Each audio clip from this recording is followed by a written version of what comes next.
அனைவருக்கும் வணக்கம். கடகராசினியர்களுக்கு நிகழ்ந்து கொண்டிருக்கும் செப்டம்பர் மாதம் 21ஆம் தேதி நீங்கள் இதை மட்டும் செய்தால் போதும், நீங்கள் நினைத்தது அனைத்தும் நடக்கும். நிச்சயம் நீங்கள் கோடீஸ்வரராவது உறுதி. அந்த வகையில் கடகராசினியர்களான நீங்கள் இந்த செப்டம்பர் மாதம் 21ஆம் தேதியான இன்று நீங்கள் என்ன செய்ய வேண்டும், என்ன செய்யக்கூடாது, என்ன செய்தால் என்ன மாதிரியான நன்மைகள் எல்லாம் ஏற்படும், குறிப்பா இன்றைய நாள் என்ன நாள் என்பது குறித்தான முழுமையான பதிவை தான் இந்த வீடியோல நம்ம விரிவா பார்க்க போகிறோம். அந்த வகையில கடகராசினியர்களை பொறுத்த வரைக்கும் இன்றைய மகத்துவம் நிறைந்த மகாலய அமாவாசையாக அமைகிறது. அதாவது இந்த மகாலயம் அப்படின்னா என்ன என்று பார்க்கும்போது, மறைந்த நமது முன்னோர்கள் மொத்தமாக ஒரு சேர கூடும் காலமே மகாலயபட்சம். அதாவது மறைந்த நமது முன்னோர்கள் 15 நாட்கள் நம்மோடு தங்கக்கூடிய காலங்களை மகாலயபட்சம் என்று கூறுகிறோம். புரட்டாசியில் வரும் அமாவாசையே மகாலய அமாவாசை. அதற்கு முந்தைய பிரதமை ஆரம்பித்து 15 நாட்களும் முன்னோர்களை வழிபட பல்வேறு புண்ணிய பலன்கள் கிடைக்கும். ஒவ்வொரு நாள் வழிபாட்டிற்கும் ஒரு பலன் உண்டு. முன்னோர்களின் ஆசியால் புத்திர பாக்கியம், பகையற்ற வாழ்க்கை, கல்வி, புகழ் ஆகியன கிடைக்கும் என்கின்றன சாஸ்திரங்கள். இந்த 15 நாட்கள் வீட்டில் சுப காரியங்கள் செய்ய மாட்டார்கள். வீடுகளில் இந்த நாட்களில் முன்னோர் வழிபாடுகளை முடித்த பின்னரே கோலமிடுதல், விளக்கேற்றுதல் போன்ற வழக்கமாக கடமைகளை செய்வார்கள். இந்த 15 நாட்களும் உணவில் எளிமை வேண்டும். அசைவ உணவுகள் கூடாது. ஆடம்பர விழாக்களை தவிர்க்க வேண்டும். கிடைக்கும் நேரங்களில் இறை வழிபாடு, நாம ஜபம் செய்து வர வேண்டும் என கூறப்படுகிறது. அது மட்டுமில்லாமல் இந்த மகாலயத்தினால் என்ன சிறப்புகள் ஏற்படும் என்று பார்க்கும்போது, ஒவ்வொரு அமாவாசை தினத்திலும் பிதர் உலகம் சென்ற முன்னோர்கள் நம்மை தேடி வந்து நம்முடைய வழிபாட்டினை ஏற்றுக்கொள்கிறார்கள். மகாலயபட்சமான 15 தினங்களிலும் கூட்டமாக அவர்கள் இங்கே வருவதால் மகாலய அமாவாசை சிறப்பு பெறுகிறது. முன்னோர்கள் அனைவரும் ஒன்றாக கூடி வரும் அமாவாசை என்பதால் இது மகாலய அமாவாசை என்று சொல்லப்படுகிறது. நவராத்திரியின் துவக்கத்தை குறிக்கும் அமாவாசை தினம் மகாலய அமாவாசை. நம் வாழ்க்கையில் வழி வழியாக வந்த அத்தனை தலைமுறை மக்களுக்கும் நம்முடைய நன்றியை வெளிப்படுத்தும் விஷயமாகவே இந்த மகாலய அமாவாசை விளங்குகிறது. அதே போல வருடத்தில் வரக்கூடிய 3 அமாவாசைகள் மிக முக்கியமானவையாக கருதப்படுகிறது. அந்த வகையில் மாத அமாவாசை குல முன்னோர்களுக்கான வழிபாடு என்றாலும் 3 அமாவாசை மிக முக்கியமானது. உத்தராணிய காலத்தில் துவக்கத்தில் வருகின்ற தை அமாவாசையும், தட்சியானிய காலத்தில் துவக்கமான வரும் ஆடி அமாவாசையும் மிக முக்கியமானது. அந்த அமாவாசையில் தர்ப்பணம் செய்ய முடியாதவர்களும் செய்தவர்களும் தொடர்ந்து 15 நாட்கள் முன்னோர்கள் வழிபாட்டை இயற்றுவதற்கானதுதான் மகாலயபட்சம். மறந்தவர்களுக்கும் மகாலயம் என்று ஒரு வழக்கு மொழி உண்டு. ஏதோ ஒரு காரணத்தினால் முன்னோர்கள் வழிபாட்டை செய்ய முடியாமல் போய்விட்டவர்களுக்கும், ஞாபக மறதியால் மறந்து விட்டவர்களுக்கும் மகாலயபட்சத்தில் குழுவாக வரும் முன்னோர்களுக்கு நீரும் சோறும் தந்து பசியையும் தாகத்தையும் தீர்ப்பதன் மூலம் நல்வாழ்வு பெறலாம் என கூறப்படுகிறது. அந்த வகையில் திருவள்ளுவர் தென்புலத்தார் தெய்வம் விருந்தோங்கள் தானொன்றாங்கு ஐம்புலத்தாறு ஓம்பல் தலை என கூறுகிறார். நம் குடும்பத்தில் தோன்றி மறைந்தவர் நினைவுகளை பாதுகாப்பதும் அவர்களுக்கான வழிபாடு நிகழ்த்துவதும் தென்புலத்தார் ஓம்பல் ஆகும். இதற்குத்தான் அமாவாசை வழிபாடு. சிரார்த்தம் எல்லாம் அதுபோல அமாவாசை என்று மறந்தாலும், வருடாந்திர சிரார்த்தத்தை மறந்தாலும் இதற்கென்று இருக்கக்கூடிய சிறப்பான பட்சமான மகாலய பட்சத்தை மட்டும் மறக்காதே என்று சொல்லி இருக்கிறார்கள். பட்சம் என்றால் பருவம், அதாவது 15 நாட்கள் கொண்டது. மற்றவர்களுக்கு மகாலயம் என்ற வழக்கு இப்படித்தான் வந்தது. மகாலயத்தில் மறக்காமல் முன்னோர்களை முறையாக வணங்க வேண்டும் எனவும் கூறப்படுகிறது. அதே போல் இந்த மகாலயத்தை பொறுத்த வரைக்கும் பகவத்கீதையில் மகாலய பட்சத்தின் போது பக்தியுடன் முன்னோர்களுக்கு வழிபாடு செய்து உபசாரங்களை வழங்குவது ஒரு புனிதமான கடமையாகும். இது ஆன்மீக வளர்ச்சியையும் அவர்களிடம் நமக்கு உள்ள நன்றியையும் வளர்க்கிறது என்கிறது. அதே போல மகாலயத்தின் 15 நாட்களில் செய்யும் சடங்குகள் மூலம் நமது குல முன்னோர்களை வர வைத்து கௌரவிக்கிறோம். இது கடந்த மற்றும் தற்போதைய தலைமுறைகளுக்கு இடையேயான பிணைப்பை வழிபடுத்தும், அவர்களது ஆசியை பெற்று தருகிறது. அதே போல கருட புராணத்தை பொறுத்தவரை மகாலய பட்சத்தின் போது சிரார்த்தத்தை செய்வது இறந்த ஆன்மாக்களுக்கு அமைதியையும் நற்கதியையும் வழங்குகிறது. மேலும் அவர்கள் உயர்ந்த நிலையை அடைய உதவுகிறது என்று மகாலய அதிகபட்சம் குறித்து சொல்லப்படுகிறது. அதே போல இந்த தருணங்கள்ல பிதுர்கள் எனப்படும் முன்னோர்கள் ஆடி அமாவாசைக்கு வந்து மகாலய அமாவாசை காலத்தில் இங்கே தங்கி தை அமாவாசை முடிந்து பூலோகத்திலிருந்து தங்கள் பிதிர்லோகத்திற்கு திரும்ப புறப்படுகிறார்கள். நாம் எப்படி வாழ்கிறோம் என்பதை தெரிந்து கொள்வதற்காகவும் நம்முடைய குடும்பங்களில் உள்ள தோஷத்தை நீக்குவதற்காகவும் தங்களுடைய சக்தியை பயன்படுத்தி நமக்கு நல்ல ஆசைகள் வழங்குவதற்காகவும் நம்மை தேடி வருகிறார்கள். மகாலயபட்சம் முன் உள்ள நாட்கள் அவர்கள் வருகை நாட்கள், மகாலயத்திற்கு பின் உள்ள நாட்கள் நம்மிடமிருந்து விடை பெற்று திரும்பச் செல்லும் நாட்கள். அப்படி செல்லும் அவர்கள் வழிக்கு வெளிச்சம் தருவதற்காகவே தீபாவளி, கார்த்திகை முதலிய நாட்கள் நாம் தீபம் ஏற்றுகிறோம். அது மட்டுமில்லாமல் எந்த கடனை அடைத்தாலும் அடைக்காவிட்டாலும் நீர்த்தார் கடனை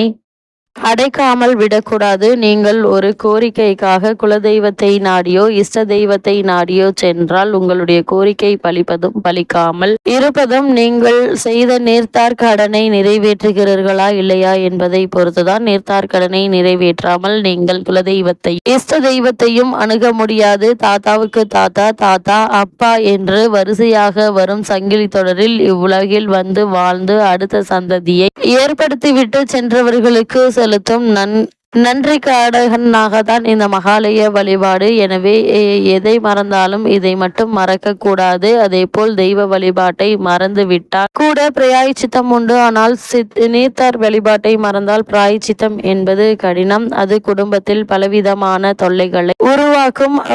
அது அவர்கள் கொடுக்கும் சாபத்தினால் அல்ல, அவர்களை மறந்ததால் வந்த விளைவு என்பதை புரிந்து கொள்ள வேண்டும். அதே போல் முன்னோர்கள் வேறு பிறப்பு பிறந்திருக்கலாம் அல்லது முக்தி அடைந்திருக்கலாம்.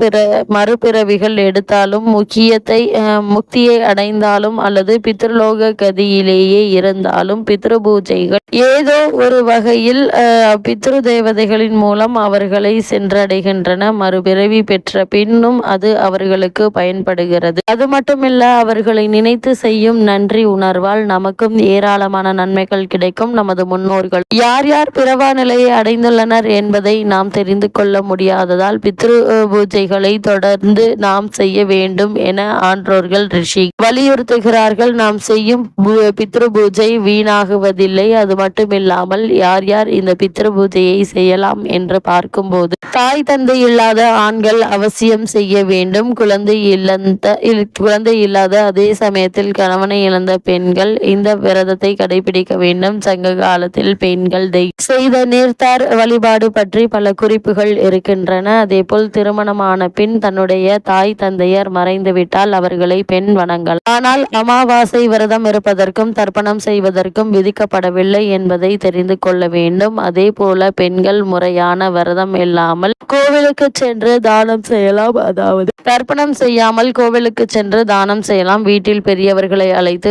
அன்னமிட்டு மரியாதை செய்யலாம். பொதுவாக சில தர்மமும் சிரார்த்தம் ஆண் வாரிசுகள் செய்ய வேண்டும் என்று சாஸ்திரமும் சொல்கிறது. மகாலய அமாவாசைக்கு பாரதத்திற்கு ஒரு தொடர்பு உண்டு. இந்த அமாவாசை வருவதற்கு காரணங்கள் சொல்லப்படுகின்றன. அந்த வகையில் சாஸ்திரத்தில் நிறைய இருந்தாலும் செவி வழி கதையாக கர்ணன் கதையோடு இணைத்து சொல்லப்படுகிறது. அதாவது மகாபாரதத்தில் குருச்சேத்திர போரில் கர்ணன் இறந்து விட்டான். வாழும் போது பலருக்கும் அள்ளி அள்ளி தந்த கர்ணன் தென் திசை உலகமான யமலோகத்திற்காக சென்றான். ஆனால் அது சாப்பிட அமர்ந்த போது அவனுடைய தங்கத்தட்டில் உணவுக்கு பதிலாக வெள்ளி காசுகள், தங்க காசுகள், இரும்பு இருந்தன. இதை தருகிறோம், அது திரும்ப கிடைக்கும். அந்த வகையில் வெள்ளி காசுகள் வைத்து பசியார முடியுமா? எனக்கு ஏன் அன்னம் தரவில்லை என்று கர்ணன் கேட்டான். நீ உன்னுடைய முன்னோர்களுக்கான வழிபாடை செய்யவில்லை என்றான் யமதர்மராஜன். இதை கேட்டதும் கர்ணன் வருந்தினான். இதற்கு என்ன பிராயச்சித்தம் என்று கேட்டான். அப்போது யமதர்மராஜன் சொன்னான், கர்ணா, உனக்கு நான் 15 நாட்கள் அவகாசம் அளித்து பூமிக்கு செல்ல அனுமதி வழங்குகிறேன். அங்கே உள்ள முன்னோர்களை கண்டறிந்து முறையான நேர்த்தார் கடன் செய்து விட்டு வா என்று அனுப்பி வைத்தான். பூமிக்கு வந்த கர்ணன் தன்னுடைய முன்னோர்கள் யார் என்பதை அறிந்து கொண்டான். அவர்களுக்கு தர்ப்பணம் அளித்து சிரார்த்தம் காரியங்களை நிறைவாக செய்தான். பிதுர்கடன் அடைந்த வழிபட்டதும் கர்ணனுக்கு சொர்க்கத்தில் இடம் கிடைத்தது. யமதர்மராஜா சொன்னது போலவே மகாலயபட்சத்தில் முன்னோர் வழிபாட்டை செய்து பிதுர்கடனை முடித்து கொண்டு திரும்பினான். அதன் பிறகு அவனுக்கு ராஜ விருந்து அவனுக்கு அளிக்கப்பட்டது. அதே போல நம் குடும்பத்தில் தந்தை அல்லது தாய் வழியில் ஒருவர் வாழ்ந்து உயிரை விட்ட பிறகு அவருக்கு நீர்த்தார் என்று பெயர். நீர்த்தார் என்பதுதான் பிதுரர். நீர்த்தார் வழிபாடு, பிதுரர் பூஜை அவர்கள் உயிர் விட்ட திதி மிக முக்கியமானது. அன்றிலிருந்தே அவர்களுக்கு கான கடமைகள் தொடங்குகின்றன. ஒரு வருடத்தில் 96 தடவை சிரார்த்தங்கள் ஹிரண்ய ரூப செய்தி ஹிரண்ய ரூபமாக செய்து தர்ப்பணம் செய்ய வேண்டும். இதனை ஷண்ணவதி சிரார்த்தங்கள் என்பார்கள். 12 மாதங்களில் மாத பிறப்பு என்பது 12, அஷ்டகை 12, வியதிபாதம் 13 வைத்திருக்கிறார்கள். அதேபோல் மான்வதி 14, யுகாதி 4, மகாலய 16 என அமைந்துள்ளது. அந்த வகையில் இத்தருணங்கள்ல மேலும் என்ன மாதிரியான நன்மைகள் எல்லாம் ஏற்பட இருக்கு என்று பார்க்கும்போது இத்தனை நாட்களையும் முறையாக அனுஷ்டி முடியாதவர்களுக்கு 12 அமாவாசை தினங்கள் தர்ப்பணம் செய்ய வேண்டும். ஆண்டுக்கு ஒரு முறை அவர்கள் இறந்த மாதத்தில் இறந்த திதியில் சிரார் அனுஷ்டிக்க வேண்டும். இது தவிர ஆண்டுக்கு ஒரு பருவம், அதாவது புரட்டாசி மாதம் வளர்பிறை பிரதமையில் ஆரம்பித்து அமாவாசை வரை, அதாவது அமாவாசை வரை முன்னோர்களை நினைத்து வழிபாடு நடத்தி நீர்த்தார் கடன் செய்ய வேண்டியது தினங்களாக அனுஷ்டிக்க வேண்டும். மகாலயபட்சம் முழுவதுமே 15 தினங்களும் வழிபாடு செய்வது சிறப்பானது. இதற்கு சக்தியோ நேரமோ இல்லாவிடில் பஞ்சமி முதலோ அல்லது அஷ்டமி தசமி முதற்கொண்டு அமாவாசை விரையில் செய்யலாம். இதற்கு சக்தி இல்லாததன் 15 நாட்களால் விளக்க முடியாத ஒரு நாளில் செய்யலாம். அதே போல பொதுவாக 3 முறைகளில் முன்னோரை வழிபட்டால் வழிபடலாம். ஒன்று எள்ளும் தண்ணீரும் விட்டு தர்ப்பணம் கொடுப்பது, மற்றொன்று ஹிரண்ய சிரார்த்தம், அதாவது நாம் முன்னோர்களை பாவிக்கும் ஒருவருக்கு பாத பூஜை செய்து தட்சணை கொடுப்பது, மூன்றாவது ஹோமங்கள் செய்வது, அதன் அன்னசிரார்த்தம். இவை மூன்றுமே சிறப்பானது என்றாலும் குறைந்தபட்சம் எளிமையாக முன்னோர்கள் பெயர் சொல்லி தர்ப்பணமாவது செய்ய வேண்டியது அவசியங்க. அது மட்டுமில்லாம இத்தருணங்கள்ல அமாவாசை தர்ப்பணத்தில் இல்லாத சிறப்பு மகாலய தர்ப்பணத்தில் உண்டு. அதாவது பித்ருவர்க்கம், மாத்ருவர்க்கம், பித்ரு காருணிக வர்க்கம் என்று பித்ருக்கள் 3 வகையாகும். இதில் தர்ப்பணம் உண்டு. அதாவது தந்தை வகையை சேர்ந்த பித்ருக்கள், வர்க்கம் தாயார் வகை சார்ந்த பித்ருக்கள், மாத்ருவர்க்கம் சித்தப்பா, மாமா, குரு, நண்பர்கள் முதலானோர் காருணிக பித்ருக்கள் எனப்படுவார்கள். பெரியப்பா, சித்தப்பா, அண்ணன், தம்பி, பிள்ளைகள், அப்பாவுடன் கூட பிறந்த தமக்கைகள், தங்கைகள், அக்கா, தங்கை, அதிபர்கள், மனைவி, மாமனார் மற்றும் பெண் மைத்துனர், குரு, ஆச்சாரியார், காப்பாற்றப்பட்டிய எஜமான், நண்பர்கள், கோத்திரம் சொல்லி பெயர் சொல்லி வழிபடுவது நல்லது. அதே போல மகாலயத்திலும் அமாவாசையிலும் ஒவ்வொரு வீட்டு வாசலில் அந்தந்த வீட்டு பித்ருக்கள் வந்து நிற்கிறார்கள். தங்களுக்கு தரப்படும் தர்ப்பணத்தை பெற்று கொண்டு நல்லாசி வழங்குகிறார்கள். அன்றைய தினம் வீட்டில் தர்ப்பணம் செய்து அவர்களுக்கான வழிபாடு இல்லை எனில் அவர்கள் ஏமாற்றம் அடைகிறார்கள். மகாலயபட்சத்தில் ஒவ்வொரு நாளும் செய்யும் பித்ரு சிரார்த்தமானது கயா சிரார்த்தத்திற்கு சமமான பலன் என்றும், மகாபரணியை 5 மடங்கு பலன் அதிகமாகவும், வித்ய தீபாதம் 10 மடங்கு அதிகமாகவும், மத்தியாஷ்டமி 20 மடங்கு அதிகமாகவும், துவாதசி புண்ணிய காலத்தை 100 மடங்கு அதிகமாகவும், மகாலய அமாவாசையை 1000 மடங்கு அதிகமாகவும் புண்ணியத்தை கொடுக்கக்கூடியதாகவும் சொல்லப்படுகிறது. ஏதோ எந்தெந்த 15 நாட்களுக்கு என்னென்ன பலன்கள் என்று பார்க்கும்போது மகாலய சிரார்த்த வழிபாட்டை வீட்டில் ஒவ்வொரு நாளுக்கும் ஒவ்வொரு பலன் உண்டு. முதல் நாள் பிரதமை, பணம் சேரும். 2ஆம் நாள் த்விதியை, நல்ல குழந்தைகள் பிறப்பார்கள். 3ஆம் நாள் திருதியை, நினைத்தது நிறைவேறும். 4ஆம் நாள் சதுர்தசி, சத்ருபயம் நீங்கும்.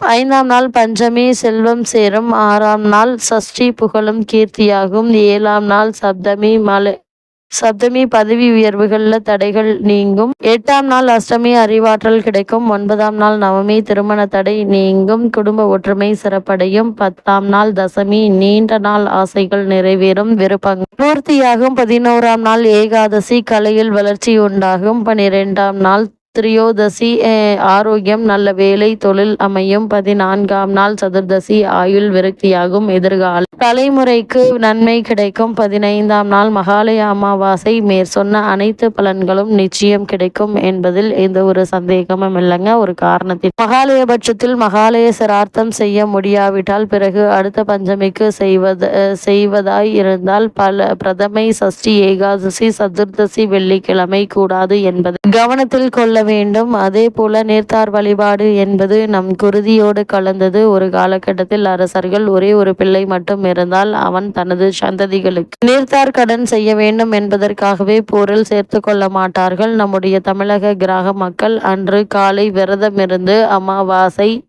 அமாவாசை படையல் போட்டு அதற்கு பிறகு உணவு உண்பதை வழக்கமாக கொண்டுள்ளார்கள். எக்காரணத்தை முன்னிட்டும் இதிலிருந்து அவர்கள் விலகுவதில்லை. எனவே நீர்த்தார் கடன் ஆற்ற வேண்டிய பெருமையும் புரிந்து கொண்டு நம் முன்னோர்களுக்கு வருகின்ற மகாலய பட்சத்தில் ஒவ்வொரு நாளும் நீர்த்தார் கடன் செய்வதன் மூலமாக இவ்வளவு நாட்களாக உங்களுடைய வாழ்வில் ஏற்பட்டு கொண்டே இருக்கு. அனைத்து தடங்களும் தாமதங்களும் நீங்கி நல்ல ஒரு முன்னேற்றம் ஏற்படும்.